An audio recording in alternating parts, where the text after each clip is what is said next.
Okay, hello everyone and welcome to our webinar. My name is Julian Dotremont-Smith and I'm the Director of Programs with ASHE and I'll be the moderator for today's webinar. It's my pleasure to welcome you all. So as many of you probably already know, ASHE's mission is to inspire and catalyze higher education to lead the global sustainability transformation. We are an international association with about 1,000 members spread across more than 20 countries. And we serve as the professional home for campus sustainability staff, but we offer resources that serve the whole spectrum of higher ed stakeholders, including faculty, students, staff, administrators, as well as businesses and nonprofits that collaborate with campuses. And I did want to say a little bit about our resources. We have a wide array of online resources, networking tools, and educational events like today's webinar, including an annual conference and expo. It's coming up this year in San Antonio, Texas from October 15th to the 18th. I'd love to see you there, so if you're interested and available, do check out the link there, just conference@ashe.org. And if you have any questions about ASHE and the work we do, I encourage you to check out our website, just very simple, ashe.org. So before we begin, I want to do just a bit of housekeeping. Everyone in the audience is on mute, but please feel free to ask questions via the question pane in the control panel that you have, and we'll take questions at the end. And if we don't get to yours, or you have one after the webinar, you can always email it to us at education@ashe.org. And at the end of the webinar, you'll have an opportunity to provide feedback regarding today's presentation. And we do take those suggestions into account when planning future webinars, so please do take a moment to share your feedback. And then finally, I wanted to note that this webinar is being recorded. So if you have technical difficulties, or you just have to leave early, you will be able to record to view the recording later. And we'll put the recording, the presentation slides, and other materials in the Campus Sustainability Hub. Should be by tomorrow after the broadcast. So you'll be able to find everything there. So with that, I'd like to introduce today's presenter, and that is Marilyn Waite. And as you can see from her list of affiliations, she's quite busy and active in a number of arenas. She's the author of Sustainability at Work, which she'll be talking a little bit about today. She's also the senior manager at Village Capital, where she leads the energy practice. She's a senior research fellow with Project Drawdown and a member of the board of directors for Engineers for a Sustainable World. So at this time, I'm going to turn things over to Marilyn to get us started. Thank you so much for that introduction. Let's see if I can show my screen.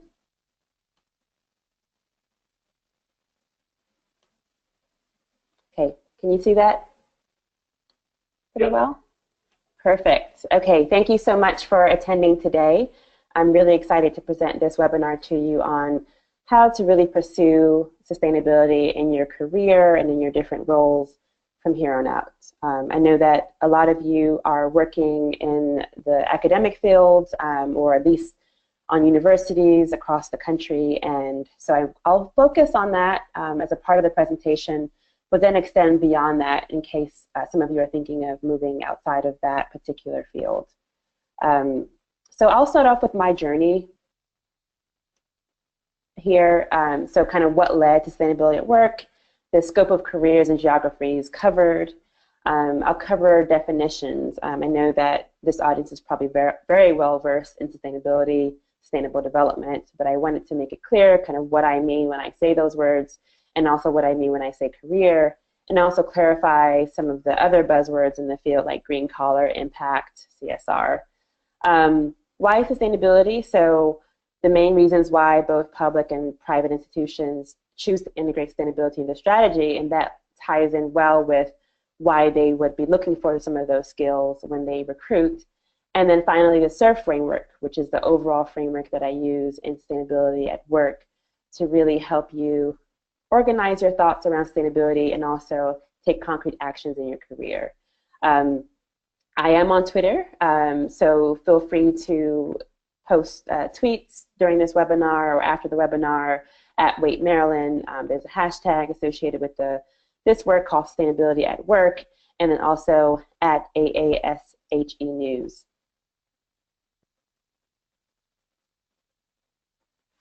So for the first slide, we're going to take a poll, and if you could just read that to yourself and then answer the poll question. So we'll give it about a minute. Okay, I'm going to wait a sec for folks to read the quote before I launch the poll, so it'll overwrite the quote. Okay.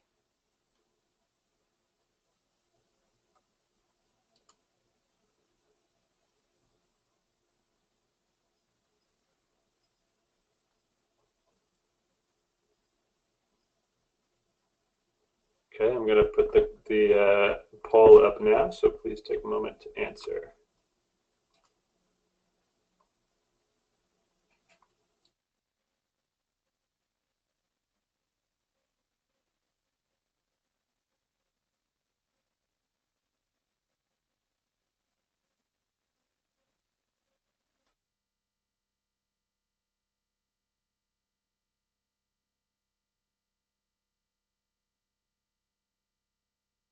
Okay, it looks like about 80% of our audience has voted. Oh, it's going up. But I think I'll close it off now. And you should be able to see the results. Everyone said yes. So, yes. So this is something that I came across when I read a book called A Bend in the River.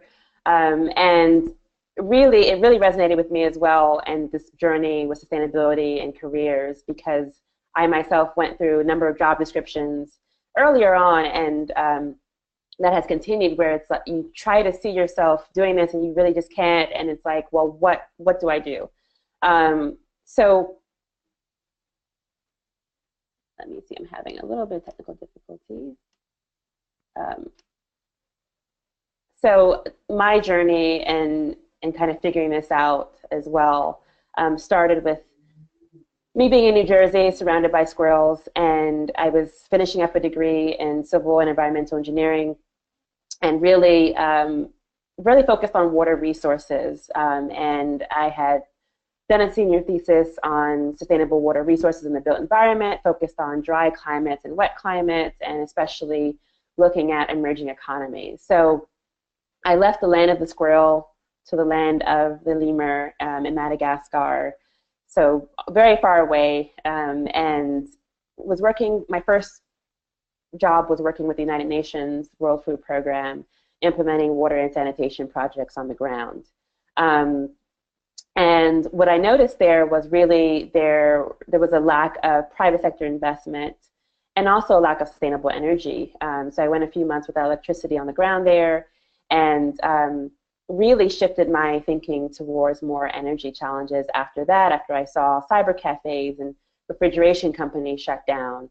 And so I left the land of the lemur and went to the land of the fox, is the only animal that I could associate with the UK. And so I studied in the United Kingdom engineering for sustainable development, and that's where I did my master's course, and was very much surrounded by like-minded engineers who were really thinking about how to integrate social and environmental metrics into design and engineering projects. So to my surprise, after that particular experience in this course that was focused on sustainability and engineering, I then went to the land of the cow, well, actually a part of France which has a lot of cows, that's in Normandy, where I entered the energy sector, and I was working at a spent fuel recycling plant. So that's when we take in used fuel from nuclear reactors and perform a chemical process and recreate new fuel. And it was there that I had an aha moment. So I was in industry, working the night shift at this plant that operates 24/7, and with a safety engineer. And it was during the conversation with this safety engineer that I kind of figured out that I was living in this bubble, and that there was a a gap between some of the theory I had learned and the realities on the ground. When I had started to explain this, this engineering for sustainable development, it was like I was speaking a different language to the person. And so I wanted to uncover, what was behind this apparent dichotomy. On one hand, a lot of excitement among millennials, especially in sustainability and how that could be applied to many different fields.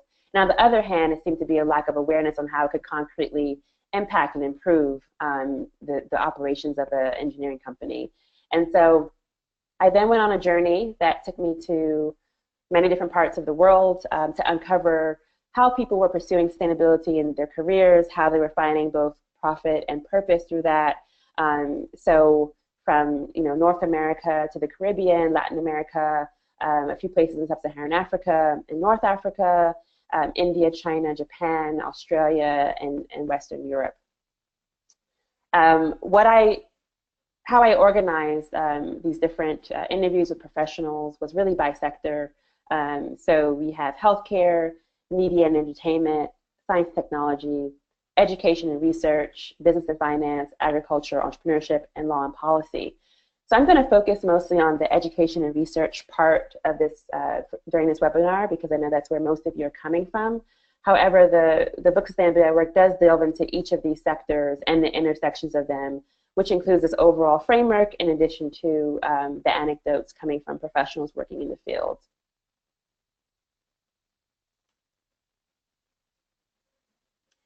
So a little bit on definitions here. You will all be very familiar with the Brundtland definition.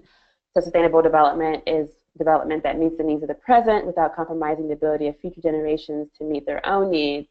Of course, this has been widely used, and I would probably argue one of the most accepted definitions. Not without controversy, of course. There have been others that have said, well, we could technically follow this pathway and people will still live without improving their well-being and living various subsistence levels of lifestyle. And so this is one example of another definition where sustainable development is an obligation to leave behind a generalized capacity to create well-being. Okay, that's also a mouthful coming from a kind of economist perspective. And this is my definition, and so I invite you to really think about and have your own definition of what sustainable development and sustainability means to you. But for me, there's four pillars that come together. So it's meeting the needs of all generations, present and future, while improving well-being through social, economic, environmental, and intergenerational efforts. So that fourth pillar I'll talk a little bit more about later, but that to me is what really distinguishes sustainable development from other types of movements we have. Different types of organizing the economy, whether that's capitalism or socialism or communism, different movements, whether that's civil rights, women's rights, the various environmental movements. For me, what really differentiates this from other titles or categories or frameworks is this very future orientation behind sustainable development. Career. So some people have very narrow definitions of what a career is. I'm choosing this definition from a career guru, and that is a career is the sequence of employment-related positions, roles, activities, and experiences encountered by a person. So this, employment can be defined as any money-earning work, including self-employment. The objective elements include compensation, formal titles and functions, and kind of avoiding involuntary unemployment. I like this definition because it's a very broad interpretation of both the kind of objective and subjective elements of a person's life, including the things like serving on boards, serving in associations and committees that are not a part of that formal compensation, money-earning part of your career. Okay, so now it's time for the next poll, and I just want to know how each of you relates to these different titles or buzzwords or categories of green collar, impact, corporate social responsibility. So I'm going to put myself on mute while you take that poll. Okay, the poll is now open.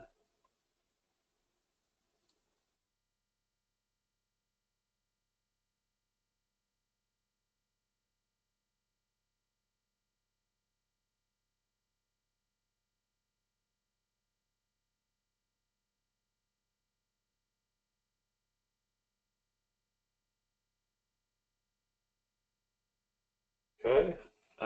Almost there. Any last voters before we close it? Okay, one more came in. All right, here we go.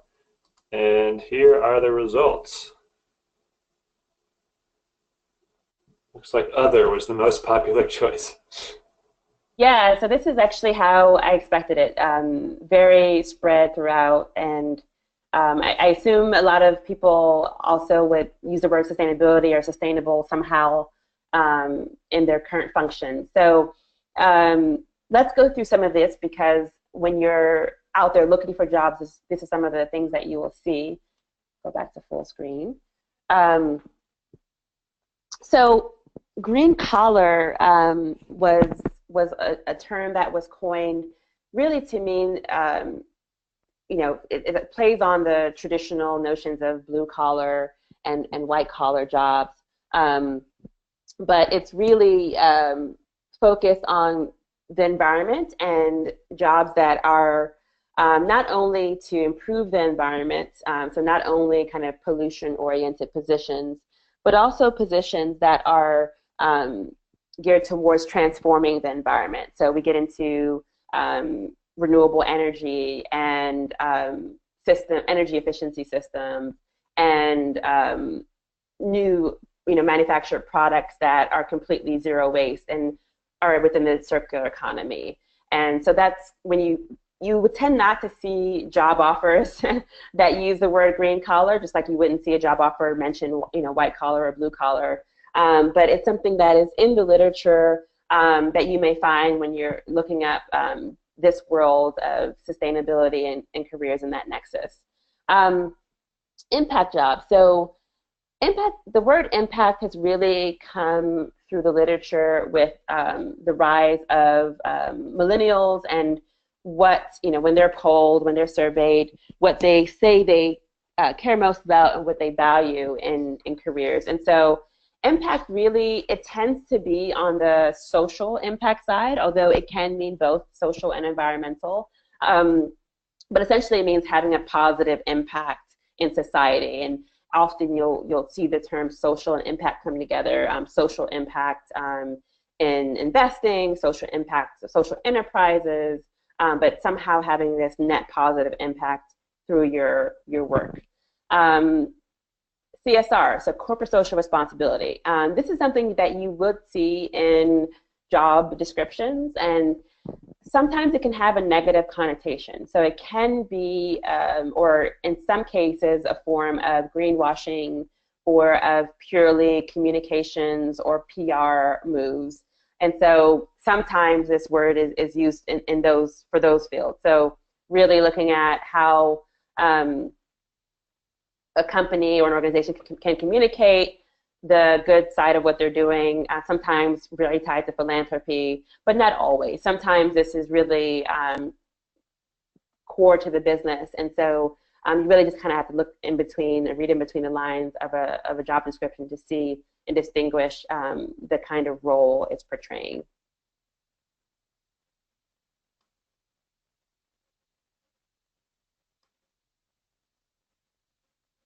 So why do organizations choose sustainability?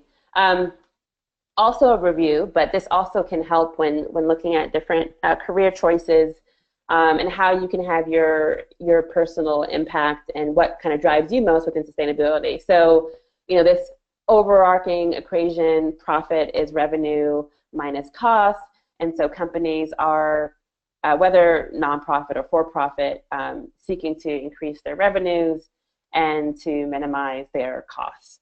And sustainability is seen as key to that because, of course, if you're reducing your water, energy, or waste bills, you are improving your overall profit. So you're becoming, more cost competitive. There are also talent gains with this. So I mentioned millennials, but it's not only that particular generation.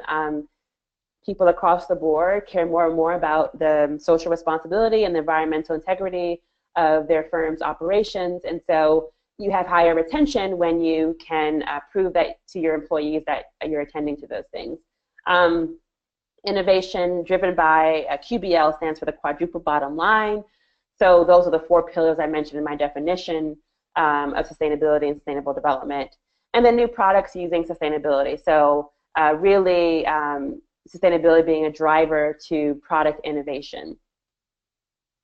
Risk. So minimizing risk, I think before sustainability became such a mainstream framework, there was a lot around risk mitigation, risk analysis, risk management, and that's a way of diminishing any kind of need to litigate even resiliency. So if I have more, a distributed off-grid renewable energy source, I'm not only kind of improving my footprint, but I'm also helping mitigate the risk of a power outage, eliminating need for cleanup and things like that. So really sustainability as a risk management strategy.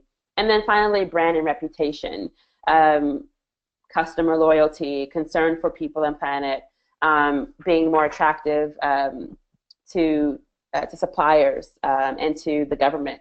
There are many examples of this. One of the most famous is Patagonia's "Don't Buy This" jacket. So in 2012, they had a whole campaign about buy less. Do you really need this jacket? And as a result of that, their revenue actually ticked up another 6%.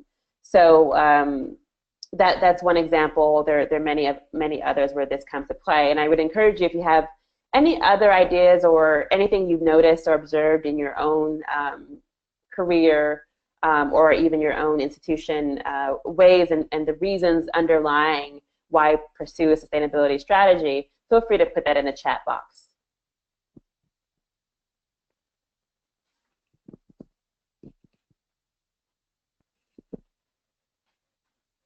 So feel free to do that throughout the webinar if something comes to you later, and then the organizer can communicate that to us as you get that. The SURF framework is the overall framework with which this sustainability at work is structured. And so the S stands for supply chain, the U stands for user, which is the end user of whatever product or service you're offering. Relations is kind of short for stakeholder relationships. And future, once again, that pillar is really coming out in intergenerational equity and future orientation.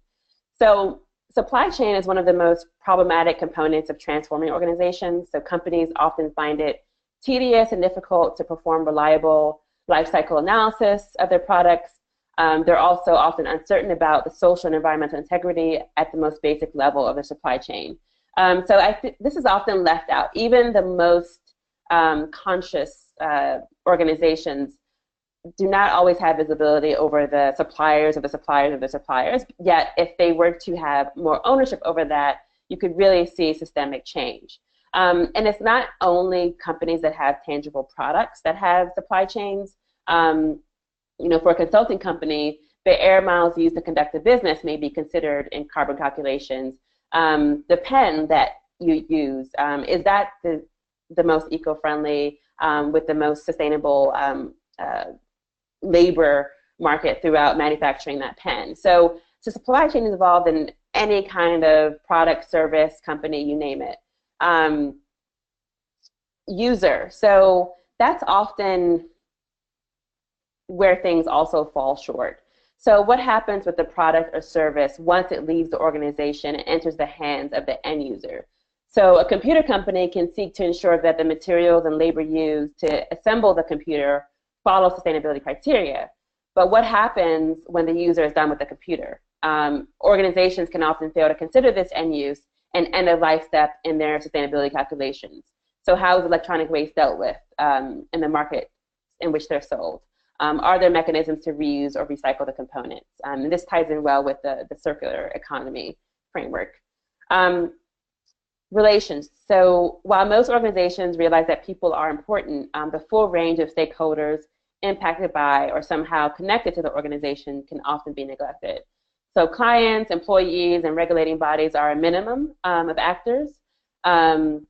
This would include providing quality products to clients on time and on budget, providing fair wages and benefits to employees.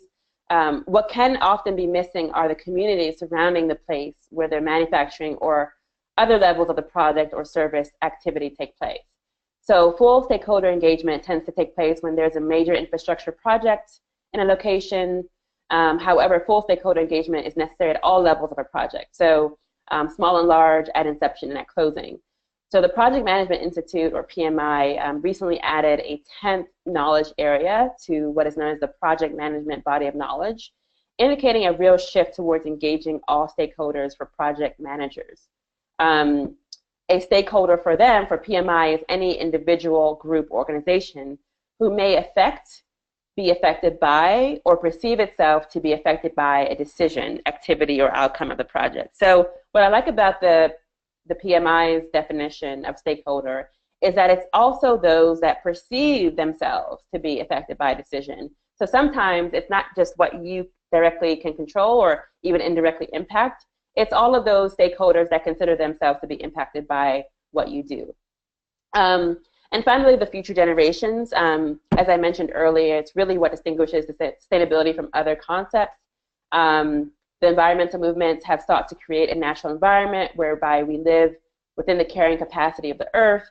The various social movements have sought to guarantee a more just society for all people in all places.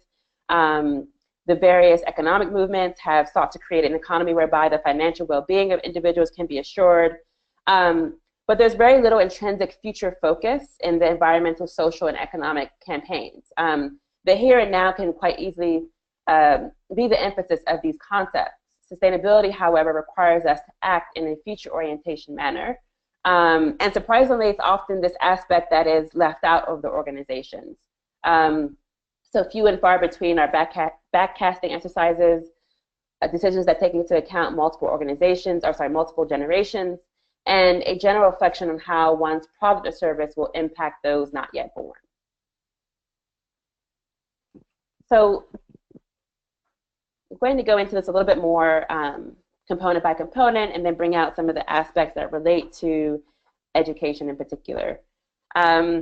So these are some of the questions that you can ask, by no means exhaustive, but when it comes to supply chain, how does your product or service impact greenhouse gas emissions, water use, energy use, land use, including the ecological footprint and soil quality, and agriculture, transportation, materials, not only the materials in your product, but also in what you do, so that computer that you're using, the waste. Not only is your particular waste in your office, but also in what you're selling and your services. Pollution, labor, so healthy working conditions, fair wages, and then long-term profit. So careers in the supply chain of education kind of include textbooks and other publication providers. So think about the writers, editors, printing, online media specialists, etc. Programmers for innovative learning software, and that includes gaming. Purchases for educational and laboratory materials, and even online instructors who may be able to decarbonize the educational supply chain. So apart from the supply chain of the physical infrastructure of an educational institution, the heart of the supply chain is that of human resources. So potential employees who perceive the institution, work streams, and curriculum as unsustainable may be less likely to apply for positions or seek tenure and other opportunities. So likewise, the institution's main product is the wealth of knowledge it imparts on its students. If these outgoing alumni leave without a sustainability knowledge, the educational institution may be perceived as outdated and irrelevant to the workforce.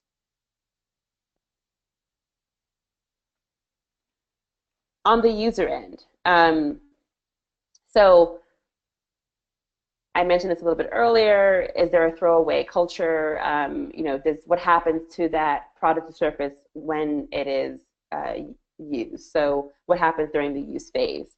In the case of textiles, for example, if you have a cotton T-shirt, that cotton T-shirt could be organic. It could be, it could use, zero waste factories. The most conscious supply chain leading up to the actual delivery of the T-shirt. But the most environmental impact is actually happening during the use phase. So the wear and tear, your washing and drying of that T-shirt. So really the use phase is important. Is that product or service being efficiently used? If it's a tangible product, is it biodegradable? Are composting services available? Um, in education, really a lot of the focus, the end user is the learner, and that learner can be, among faculty members, or it could also be the students. Um, Careers intimately linked to the user in education and research include teachers and tutors at various levels. So we have special education, test preparation, vocational schools, instructional specialists, curriculum developers, and behavioral specialists. So imparting sustainability knowledge requires a behavioral change for the user, or in this case, the learner, which requires emotional engagement and a passionate commitment. This is a specialty of psychologists, behavioral consultants, coaches, even yoga instructors, and more. This also, we think about mindfulness and how that's coming to be integrated into the workplace and in educational institutions. That's very much geared towards the end user or the learner. So it's well documented that students who have a favorable attitude toward a subject also engage more. So in addition, motivation to learn and actual learning are correlated. So there are careers in ensuring a passion, enthusiasm, and ardor for sustainability. In a sample size of over 150 business students in the United States, the perceived effectiveness of learning about sustainability was measured. And so the researchers found that the 6 most effective learning approaches for sustainability include sustainability-related scholarships, integrating sustainability into various classes, internships related to sustainable business practices, using sustainability-related business simulations in class, sustainability-related practices implemented at the university level, and also international opportunities to learn about sustainability. So relationships. Once again, this stands for the stakeholders, and you really have, this is the definition that I mentioned from the Project Management Institute, and you have at each step the workers, civil society, government, communities, independent third parties, and clients, and they could be external and external to the institution. In education, in particular, the career roles closely related to stakeholder relations in education and research include counselors, administrators, principals, superintendents, deans, university presidents, teachers. Jobs for staff include educators, school service officers, administrators, and more. Teachers are charged with the task of helping to create a learning culture, a passion for learning. Adding sustainability to the agenda helps bring meaning to the learning and also helps improve relations with stakeholders who may be interested in different components of the learning experience. For example, road safety in school zones, healthy school meals, and diverse pedagogical tools. So a teacher may maintain positive relations with parents through parent-teacher conferences. A teacher may also maintain open communication with students through after-school tutoring and office hours. Wider community outreach may be obtained through school events open to the public, like science fairs, concerts, and through targeted communications in public areas such as libraries. Finally, future. I really do think that the educational sector, so both research and direct education and teaching, are really at the core of this future, because you're preparing future generations, or you're preparing the future of scientific breakthrough through your research or other kinds of research. And so this is really core to this particular sector. And so you have this triple bottom line that I'm sure many of you are aware of: people, planet, profit. And here, really extending it to include this 4th pillar, which, I mean, the framework is not the most important thing. The most important thing is just to really embed and push the future into whatever it is you're doing. So, and I always say, whatever the norm is for your industry, push it forward. So for a small restaurant, 30 years may be a long time. That may be pushing it. For the energy sector, if you're doing energy modeling, looking out 50 years is actually quite normal. So push the boundaries of whatever the norm is for your particular niche. So the Association of University Leaders for a Sustainable Future states that from an education perspective, sustainability implies that the critical activities of higher education are ecologically sound, socially just, and economically viable. and that they will continue to be so for future generations. That's their kind of official definition. So the emphasis on the future is made explicit in this understanding of sustainability. Careers tied to future generations are present throughout the education and research sector, since the purpose of education, I'll say, and research is always linked to future discoveries and or future generations of workers. So we have research assistants, principal investigators, professors, and teachers are especially involved in critical thinking about the future.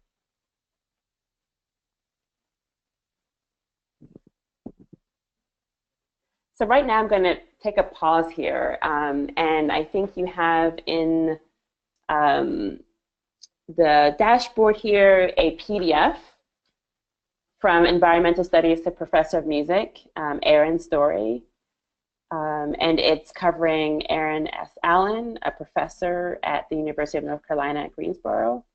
And I would love for you to just read that. And then after you read that, thinking about the SURF framework and some of the things I have just mentioned, you know, what's your career plan? What are you doing right now? And how can you pursue sustainability in your current role and your future role? So actually, I'll give it about, let's see, how are we doing on time here? Yeah, so I think let's give it about 5 minutes, 5 to 7 minutes or so. If you could read through that PDF and just let us know in the chat box if you have trouble accessing it. It's in the handout section. And then I would love to just open it up to questions, and would love to hear back from you in terms of, you know, if after reading that anecdote and going through this framework, if you have new ideas about how you can pursue sustainability in your career now and in the future.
Okay, Julian, are you there? Have you gotten any? I would love to know if people are finished reading and if we can kind of open it up for questions, and I would love to get comments on this last question. Yeah, no responses have come in yet. I don't know if folks are still reading or they are shy. But if you can respond in the question pane, that would be great. Oh, something has come in now. Oh, it says done. Okay, somebody did do the exercise at least. Um, any responses to the question that Marilyn has asked about what are your plans to pursue sustainability in your current role or in future roles?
Well, we can definitely open it up for questions, and they can be on any aspect of this. So my journey, the SURF framework, the different fields. So maybe you're currently in academia, but you're interested in pivoting. Could also be on the more tactical aspects of finding positions, you name it. Okay, we did get, I think, a response, a couple responses now. So the first is, as a student, I'm considering being more involved in student organizations focused on pursuing a more green environment on campus. And then another one, I'm intrigued in trying to bridge a small gap between spirituality and love for oneself and others and care for the earth and each other. Mm-hmm. Yeah, so I think there's a lot with mindfulness and spirituality, integrating that into the workplace, and that's definitely a part of sustainability in terms of people's connection to nature and to each other. And so, there's some organizations now even have chief spirituality officers, chief mindfulness officers. I believe LinkedIn actually, so a careers website has a chief mindfulness officer or something along those lines.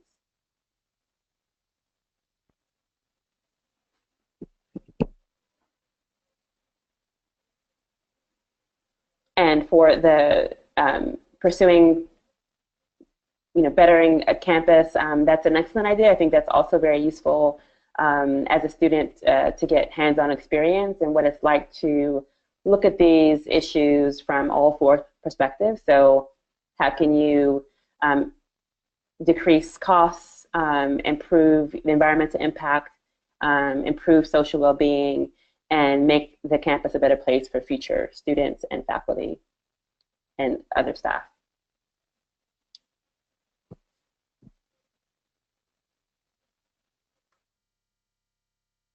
Okay, well, I think you're ready for other questions as well, right, Marilyn? Is that?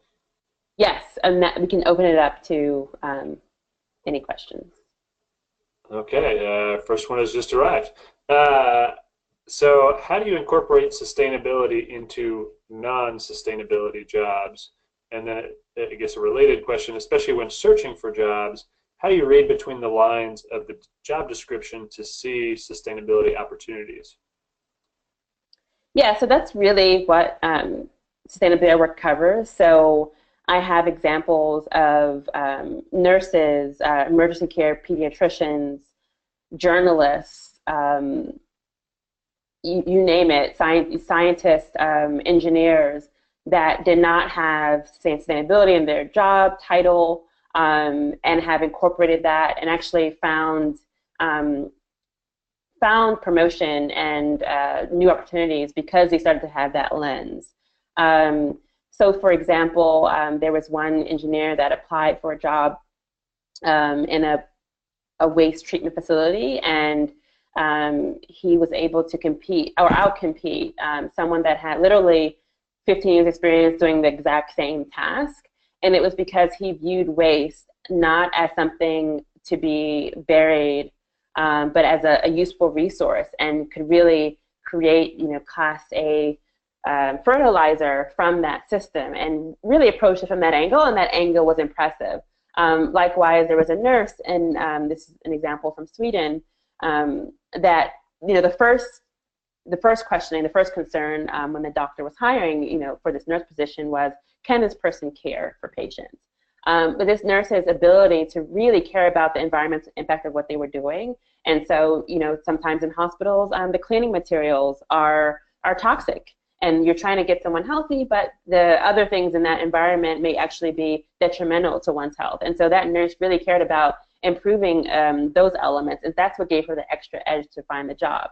In terms of job descriptions, I would really look out for some keywords like even strategy, anything that is forward-looking, because you have within any strategy, what are the trends?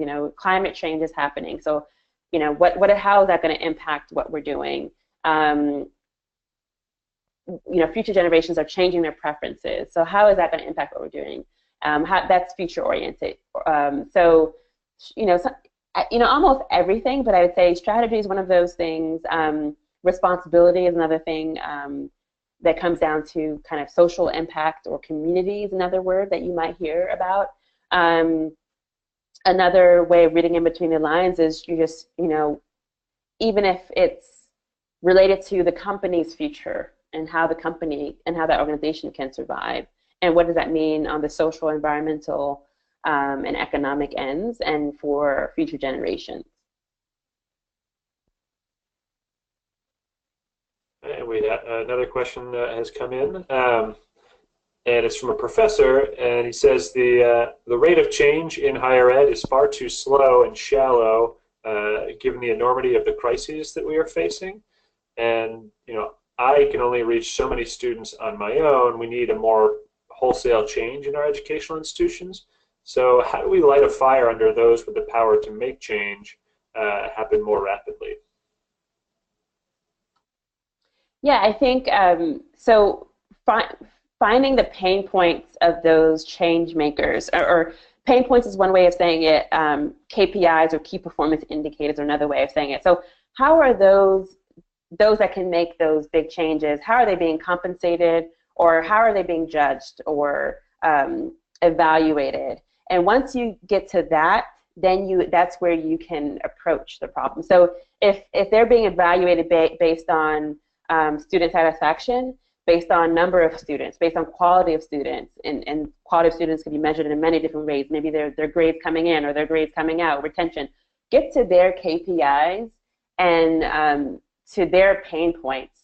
And once you can impact that, so if a pain point is really student satisfaction, then showing the numbers, getting the students on board is one way. Students saying, listen, we want you to divest from fossil fuels. That's kind of what happened with many different universities divesting, for example, from fossil fuels. And it may not be the case in every institution, but finding out those pain points and KPIs, I think, and addressing it from that angle is how you can make those changes. Okay, and then this is a common question that we get at ASHE, and they're asking about what are the best tools and resources if they're looking for a job in sustainability. So if I'm trying to find a green job, where do I go? What kind of tools are out there that you would recommend? Yeah, so there are a number of tools. Some are generic and some are very specific and tailored. So if you, for example, are looking at the energy sector, then I would recommend signing up for the jobs list of the American Energy Society, subscribe to their newsletter. They have a jobs board. Power Magazine has a jobs board for that. So really drilling down into your industry. Some of the more cross-discipline websites include Idealist. So once again, entering your keywords and getting those job alerts for what you care about. And that can be based on both subject matter and also location and some of the other things you might care about, or even like title and things like that. So actually there's a slide here. And I don't know if you can go back, Julian, but there's close to your screen, so we're looking at the rule of three. Is that correct? Yes. Okay. Perfect. So, when you're communicating to, whether it's through your interactions verbally, when you're meeting people and networking, through your online presence, so your LinkedIn profile, your website, and things like that, it's good to have in mind these three things because it's a proven communication tool, and apparently our brains can understand things better when there's no more than three aspects.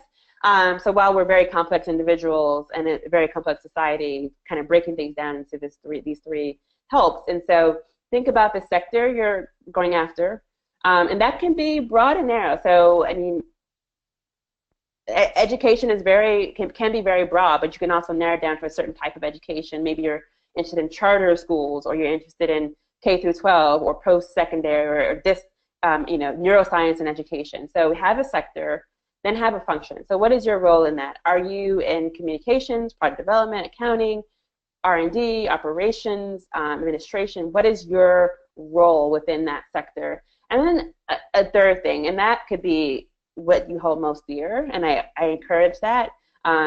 It could be geography, it could be a leadership position, it could be the type of role, but you want to be able to communicate those three things and have, even if there are many other things that are important to you and there are many other things that you could do, you want to have something that can work for 80% of what you're after. And you want to communicate that through your different social media profiles and the way you talk about what you do now and what you want to do in the future. And that helps really hone in your skills. And so going back to that original question of kind of resources, if you go on something like Idealist, something like onramps.com, something like Escape the City, which is a little bit more European and British focused, but also has U.S. opportunities. You really want to have those things in mind so that you're not overwhelmed and that you're able to find the best fits for you in terms of what you're looking for. So those are a few sources. I would also recommend following the Weinreb group, so WEINREB, so kind of executive recruiting around mostly for-profit, but that's kind of a good source of sustainability and green quote-unquote jobs. I would also recommend signing up for LinkedIn groups that are tailored to, once again, sector, function, and that other category. Sometimes Facebook has good groups. So for example, in Washington, D.C., where I'm currently located, there's a Green Jobs Facebook group that I find to be very effective. But signing up for those groups within LinkedIn and then setting up LinkedIn alerts also is very effective. And of course, going to and attending conferences, once again, along your sector and function and your whatever you hold most dear will also be very helpful. And you'll get more information there in terms of what other kinds of listservs people are signed up for. Great. And another question has come in here. So it can be easy to demonstrate the value of sustainability jobs or tasks that promote energy/resource efficiency. But what do you recommend for demonstrating the value of other focus areas within an institution? So like social, well-being, or mindfulness, etc. Yeah, so there's data to support that too. So just like you would have data to support changing to LED light bulbs and what that can mean for your bill, you can also have data on before and after of productivity, worker productivity, student satisfaction or happiness or mental, emotional well-being. I would use those studies, and if you're in a very data-driven type of organization, you can also say, hey, I want to experiment. Let me try this out in a very kind of lean startup or lean management way, having an experiment and showing concretely what this more social project has brought. and then providing those examples, and there are data points to show those points. I think also things like surveys and interest can also help the case. And if you have a more difficult time with the interest because people don't know what they don't know and they have to try it first, then yeah, try running the experiment. Say, let me try it on a small group of a small sample size, and then we can build that up if it's something that is having a positive impact. Okay, we probably have time for one more question if folks get it in, but we don't have any outstanding at the moment. So give it a half a minute or so, and then I just have a few wrap-up things.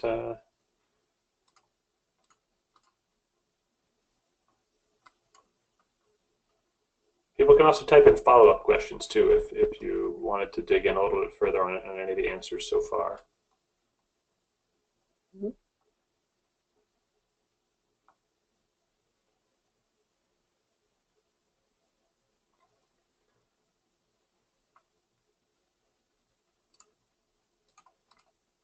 All right, well, seeing as no others have come in, I think we can go ahead and, oh, there it is.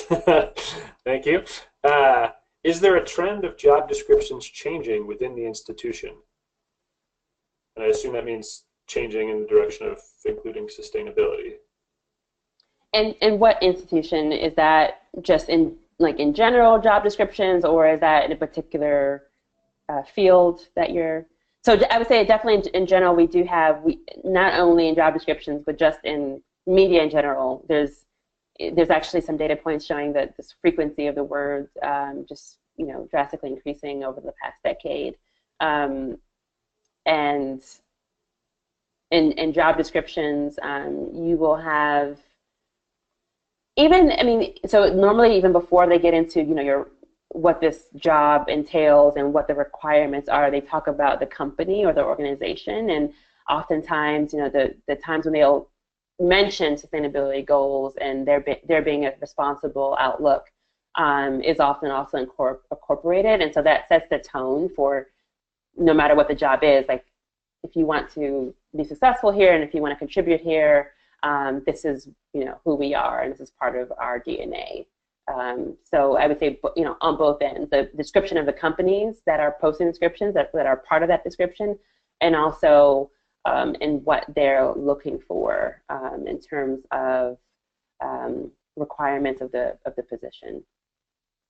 And the questioner did actually submit some follow-ups. So she's saying, for instance, going from light bulbs and heating systems to include broader definitions of sustainability like well-being and mindfulness. So are you seeing that at all? So what I'm seeing there, and this, I don't have the data behind this, so this is just more anecdotal. I'm kind of seeing the more social well-being positions kind of separate, but also increasing. So like I said, mindfulness, that is increasing. It tends to, there are external organizations that can bring that into institutions, so often people to kind of manage that. And then you also have internally more of those kinds of roles. What I'm not seeing is the integration, unless you're the chief sustainability officer or you're kind of overseeing a department that's dealing with it. I'm not seeing them as integrated as I think they could be. Okay, well, I think we're going to have to end it there. So thank you again, Marilyn, for joining us today. And before we wrap up, I did want to just share our next webinar, which is scheduled for August 30th. And it's entitled Preparing Campus Sustainability, or Preparing for Campus Sustainability Month 2017. It's the same time as today, from 3 to 4.